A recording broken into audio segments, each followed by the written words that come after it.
Bismillahirrahmanirrahim. Assalamualaikum warahmatullahi wabarakatuh. Halo teman-teman, berjumpa lagi di channel Ojowedi. Terima kasih kepada teman-teman yang telah mendengarkan dan telah mensupport channel Ojowedi agar makin berkembang dan bisa diterima oleh halayak yang lebih ramai. Seperti biasa, jika sudah siap, selamat mendengarkan. Namaku Inun. Aku berasal dari desa. Setelah lulus SMA, aku tidak punya biaya untuk kuliah. Maklumlah, orang tuaku hanya seorang petani dan mereka berdua sudah lanjut usia. Sebenarnya, Abah mau jual kebun untuk biaya pendaftaran kuliahku. Tapi aku tidak sampai hati kalau Abah harus menjual kebun satu-satunya demi aku. Oh iya, aku punya 2 kakak, 1 perempuan dan 1 lagi laki-laki. Mereka semua sudah berkeluarga dan tinggal jauh dari desa. Melihat keadaan orang tuaku, aku memutuskan untuk kerja saja ke Jakarta. Kerja apapun asal halal. Syukur-syukur kalau aku bisa menyisihkan uang untuk biaya kuliah. Sore itu gerimis mengguyur desaku. Bi Risma berkunjung ke rumah. Dia adalah bibiku. Katanya ada lowongan pekerjaan di Jakarta tempatnya bekerja. Jadi pelayan di sebuah restoran. Tentu saja aku senang dan langsung menerima tawaran itu. Abah dan Ambu juga mengizinkanku pergi ke Jakarta. Apalagi kalau yang mengajaknya adalah bibiku sendiri. Kalau gaji lumayan lah, 2.500.000 per bulan. Tapi itu juga bisa naik kalau Inun kerjanya bagus.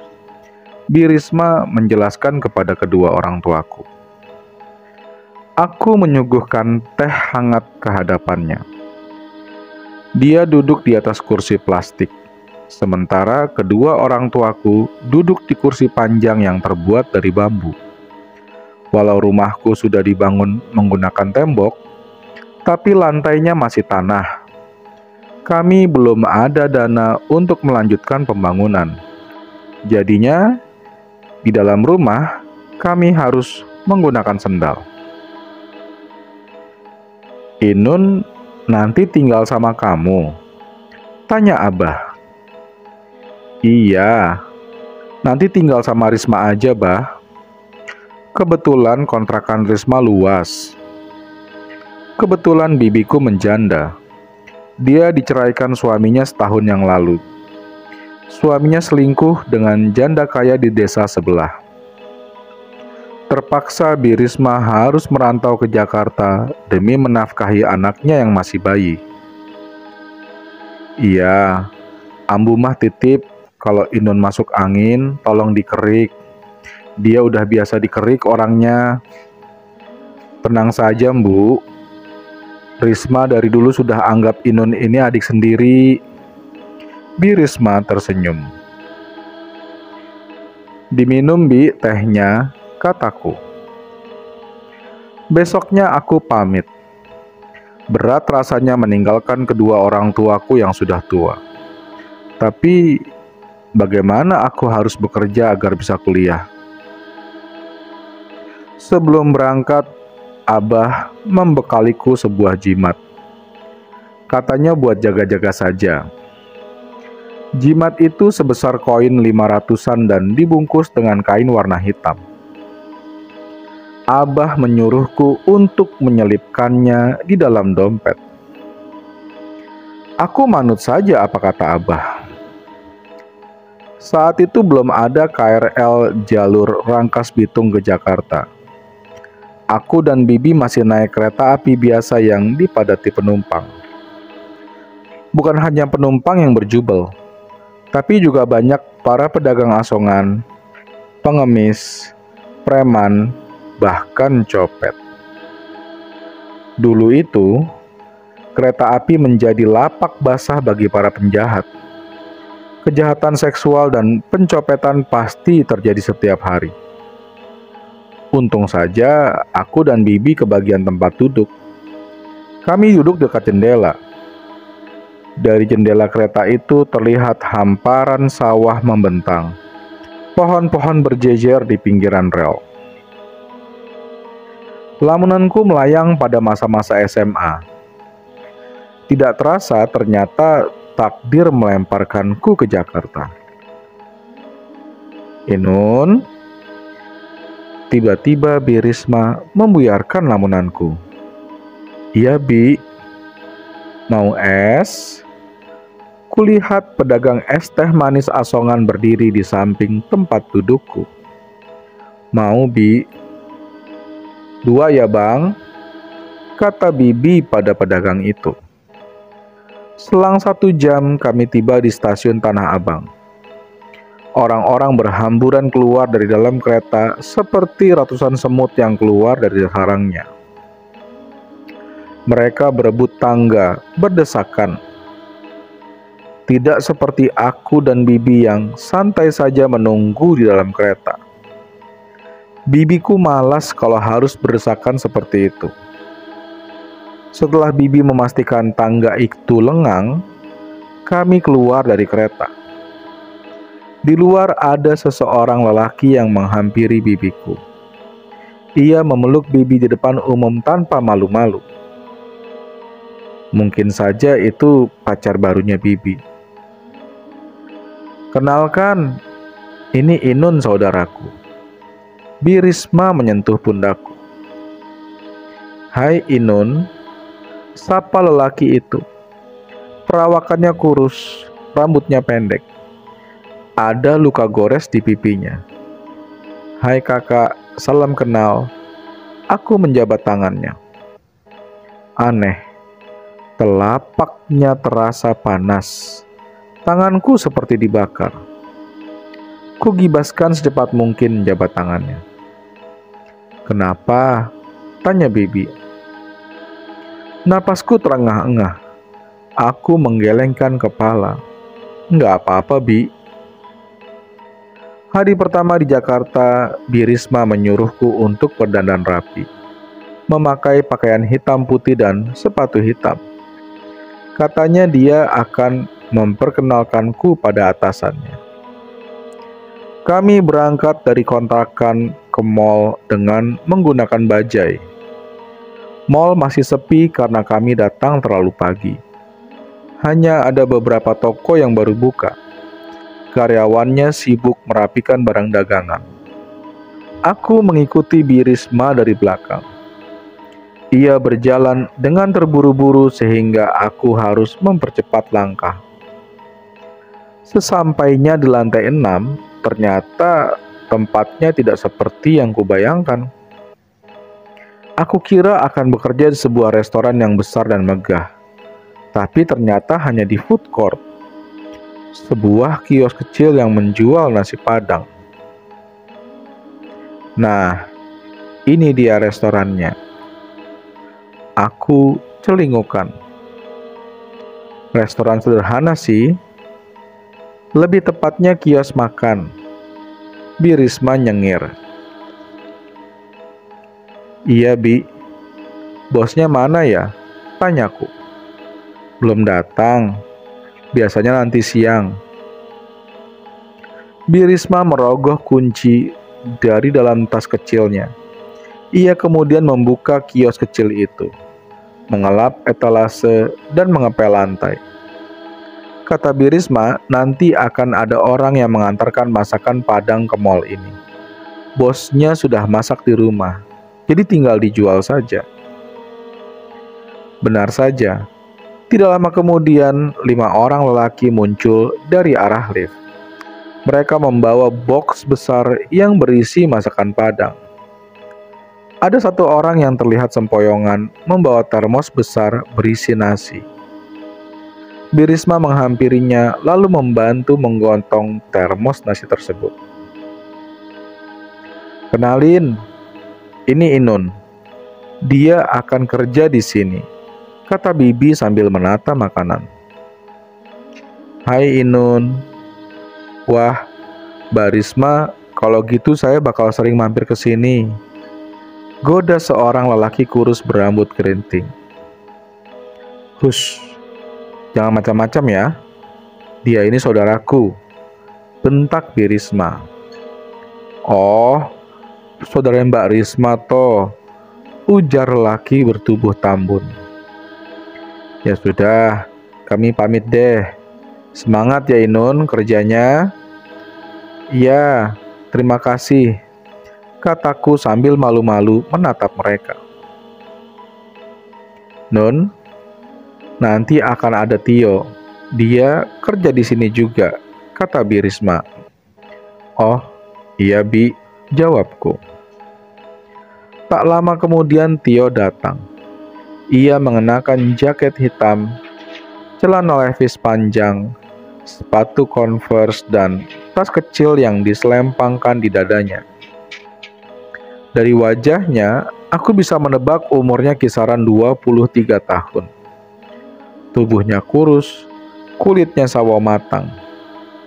Dia menjabat tanganku dengan ramah untuk berkenalan.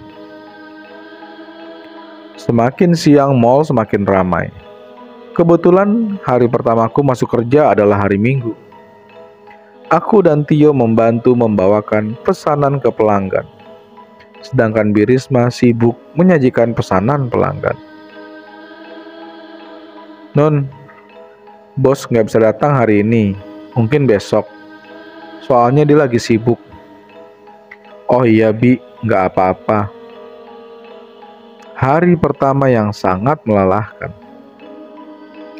Tepat jam 9 malam, dagangan ludes. Birisma sibuk menghitung penghasilan hari ini, sedangkan Tio asik main game di pojokan. Aku tentu saja bersiap untuk pulang. Nun, nanti ada yang ngantar makanan lagi, kata Birisma. Besok? Sekarang? Loh, kan pelanggan udah sepi, Bi. Mallnya juga mau tutup. Kita punya pelanggan tetap. Sebentar lagi juga datang. 5 orang lelaki yang tadi pagi membawa makanan datang lagi. Kali ini porsinya lebih besar. Aku heran, siapa pelanggan tetap yang dikatakan Birisma? Setelah menyerahkan makanan kepada Birisma, lelaki itu langsung pamit. Nah, itu pelanggan kita. Dari arah lift kulihat rombongan anak muda. Mungkin 50 orang atau lebih. Ah, aku tak bisa menghitungnya. Mereka semua memesan nasi Padang. Aku, Birisma dan Tio kewalahan melayaninya. Mereka berisik, tertawa dan mengobrol hal-hal yang tidak kumengerti. Dagangan kami ludes. Setelah makan, mereka langsung pamit. Mereka itu siapa, Tio? Pelanggan setia kita, anak-anak gaul Jakarta, kata Tio. Setelah membereskan piring, akhirnya Birisma menutup kios. Tio pamit duluan, sedangkan aku kebelet pipis dan langsung lari ke toilet. Mall sudah sepi. Kios-kios sudah tutup. Keluar dari toilet, aku tidak melihat Birisma. Kios nasi Padang tempatku kerja sudah tutup. Mungkin Birisma sudah turun duluan, pikirku. Aku beranjak ke lift lalu memencet tombolnya. Kemudian pintu lift pun perlahan terbuka. Liftku melewati lantai demi lantai, hingga akhirnya berhenti di lantai 2. Ada seseorang yang hendak naik lift. Pintu perlahan terbuka. Seorang perempuan berseragam hijau masuk ke dalam lift. Dia pasti pegawai mall juga. pikirku. Sebelum sampai di tujuan, lift tiba-tiba berhenti. Aku memencet-mencet tombolnya, tapi tetap tidak mau jalan. Wanita di sampingku duduk di pojok sambil memeluk dengkul. Dia terlihat sangat ketakutan. Mbak bawa HP? Tanyaku. Dia menggelengkan kepala. Tolong! Tolong! Aku berteriak-teriak menggedor-gedor pintu lift. Setelah berteriak-teriak cukup lama, aku akhirnya menyerah. Kemudian duduk di samping wanita itu. Tenang ya, kita pasti keluar, kataku ragu-ragu. Kamu tinggal di mana? Tanyaku. Aku tinggal di sini, jawabnya singkat.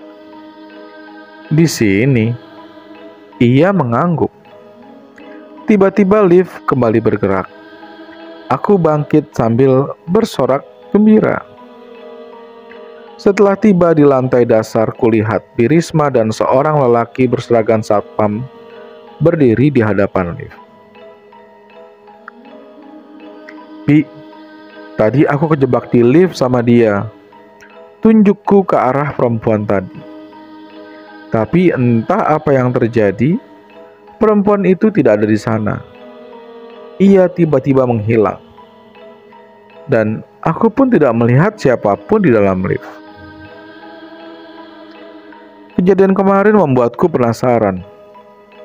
Siapa sebenarnya wanita yang terjebak bersamaku di lift malam itu? Birisma bilang kalau malam memang suka ada hantu di mall itu. Jujur saja, aku tidak takut pada hal-hal gaib seperti itu. Anehnya lagi, dia mengaku tinggal di mall. Oh, bukan. Lebih tepatnya di dalam lift itu. Aku dan Birisma lekas pulang. Kontrakan tempat kami tinggal sangat sederhana. Bisa dibilang ini kontrakan untuk orang-orang kurang mampu.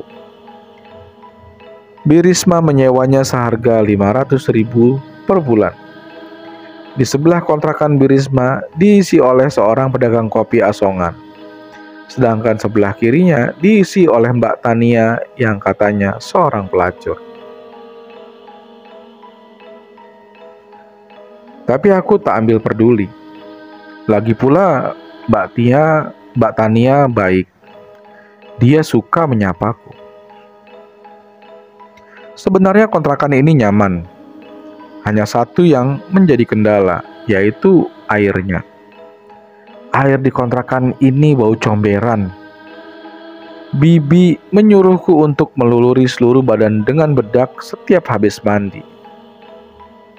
Dan itu bedak untuk penyakit gatal-gatal. Aku sih manut saja.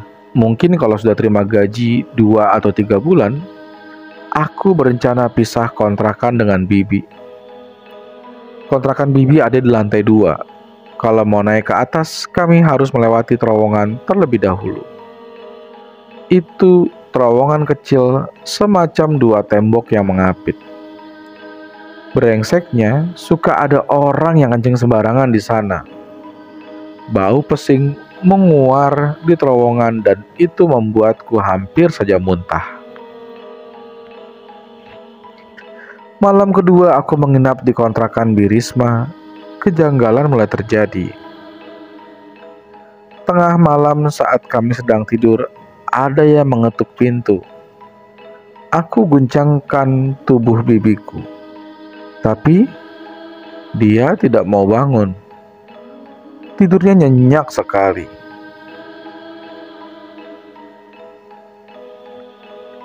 Birisma tidur sampai mendengkur. Mungkin dia kelelahan. Kupaksakan tubuhku untuk bangun. Aneh sekali. Siapa malam-malam begini yang mengetuk pintu? Saat ku buka, kulihat seseorang wanita yang pernah terjebak lift bersamaku. Dia masih menggunakan seragam hijau sama seperti saat pertama aku melihatnya. "Mbak," aku mengerutkan dahi. "Hai, aku Naila." Dia menyodorkan tangannya. "Inun." Tiba-tiba bibiku bangun. Matanya masih terlihat mengantuk. "Bu, ini Naila yang ini Naila yang tadi kejebak di lift sama aku." "Hai, siapa Naila?" "Kamu ngapain di sini?" tanya bibiku. Naila tidak menjawab. Dia malah tertawa. Wajahnya menyeringai sangat menakutkan. Dia membalikkan badan lalu berjalan turun ke bawah. Aku dan Bi Risma mengejarnya, tapi Naila sudah menghilang. "Mungkin saja dia orang gila," kata Bi Risma. "Tapi aku ingat betul kalau dia orang yang kejebak di lift bareng aku, Bi." Bi Risma menghela nafas. "Ya sudah, jangan dipikirkan. Kita tidur lagi. Ini masih malam." Hari kedua bekerja, aku akhirnya bertemu dengan bosku. Namanya Bu Indri. Penampilannya sederhana. Rambutnya lurus sepunggung dan dicap warna pirang. Tubuhnya langsing. Orangnya juga cantik. Dia menjelaskan kepadaku kalau nanti kerjaku bagus, gajiku bisa naik. Tanpa ragu-ragu, aku juga bilang kepadanya kalau mau sambil kuliah. Untung saja ia tidak melarang. Ia malah mendukungku. "Ibu senang kalau kamu punya semangat untuk terus sekolah. Nanti bisa ibu atur jadwal kerjanya," katanya dengan ramah. Bu Indri tidak berlama-lama di kios itu. Ia memberiku uang 200.000. Katanya biar aku semangat kerja. Tentu saja aku senang. Tidak lama setelah Bu Indri pergi, pengunjung mulai ramai. Aku sibuk membantu Bi Risma menyajikan pesanan, sementara Tio mengantarkannya ke pelanggan. Namun, ketika sedang sibuk menyajikan makanan dari balik etalase, mataku menangkap seorang lelaki yang berjalan dengan cara tidak biasa. Kedua tangannya bersedekap. Ia meloncat-loncat seperti pocong. Teman-teman, ikuti cerita selanjutnya di part selanjutnya ya teman-teman. Akhir kata, wassalamualaikum warahmatullahi wabarakatuh.